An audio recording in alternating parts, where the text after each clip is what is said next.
WhatsApp people, আপনারা হোয়াটসঅ্যাপে কোনো পিকচারকে কীভাবে কোনো ইউজারকে স্টিকার হিসেবে সেন্ড করতে পারেন, সেটা যে কোনো পিকচারই হতে পারে, আপনার পিকচার হতে পারে, আপনার বয়ফ্রেন্ডের পিকচার হতে পারে, অথবা গার্লফ্রেন্ডের পিকচার হতে পারে কারণ।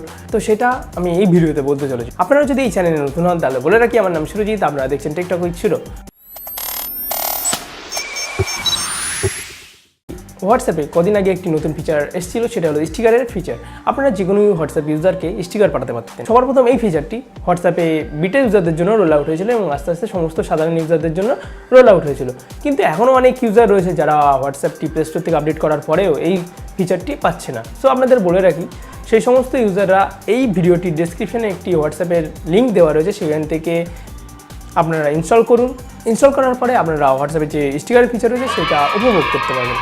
এবার আসা যাক আপনারা কীভাবে কোনো পিকচারকে স্টিকার হিসেবে সেন্ড করতে পারবেন।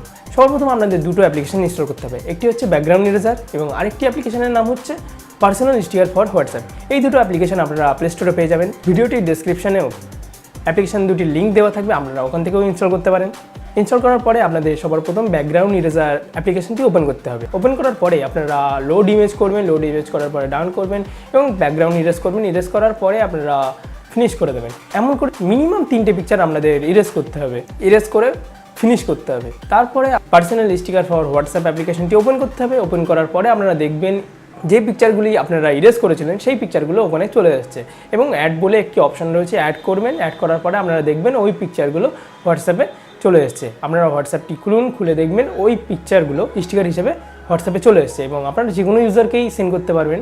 একটি কথা বলে রাখি, সেটা হলো যে ব্যাকগ্রাউন্ড ইরেজার যে টুলটি রয়েছে সেটা হলো ব্যাকগ্রাউন্ড ইরেজ করে কোনো পিকচারকে পিএনজি ফাইলে ফরওয়ার্ড করে। সেটা আপনি যদি গুগলে যান, গুগলে গিয়ে যদি কোনো পিকচারের পিএনজি ফাইল লিখে সার্চ করেন তাহলে সেই পিকচারটা পেয়ে যাবেন।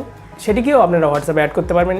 বিশেষ করে যেমন ধরে নিন আমি সুপারম্যান লিখলাম অথবা মিনিয়ন লিখলাম, পিএনজি ফাইল লিখে যদি সার্চ করি তাহলে পিএনজি ফাইল পেয়ে যাবো। ওখান থেকে যদি আমি ডাউনলোড করি, ডাউনলোড করার পরে যদি পার্সোনাল স্টিকার পর হোয়াটসঅ্যাপে যাই তাহলে পিএনজি ফাইলগুলো ওখানে দেখতে পাবো এবং ওখান থেকে হোয়াটসঅ্যাপে আমি অ্যাড করতে পারবো। এখনও যদি আপনাদের কোনো ধরনের প্রবলেম ফেস করতে হয় তাহলে কমেন্টে অবশ্যই জানান এবং ভিডিওটি ভালো লাগলে লাইক করুন এবং সমস্ত বন্ধুদের সঙ্গে শেয়ার করে এই ফিচারটি সম্বন্ধে বলে দিন। যারা হোয়াটসঅ্যাপের স্টিকার ফিচারটি পায়নি তারাও তো পেয়ে যাচ্ছে। ভিডিওটির ডেসক্রিপশনে সমস্ত সোশ্যাল হ্যান্ডেলের আমি লিঙ্ক দিয়ে রেখেছি, সেখানে আমার নিজের পার্সোনাল ইনস্টাগ্রাম থেকে শুরু করে আমাদের একটি পেজও রয়েছে ফেসবুকে, ওখানে গিয়েও পেজটিকে আপনারা ফলো করতে পারেন। লেটেস্ট টেক রিলেটেড সমস্ত নিউজ ওখানেও আমি আপডেট করি। Bangla tech related quality content video দেখার জন্য চ্যানেলটিকে অবশ্যই সাবস্ক্রাইব করবেন। দেখা হবে নেক্সট ভিডিওতে।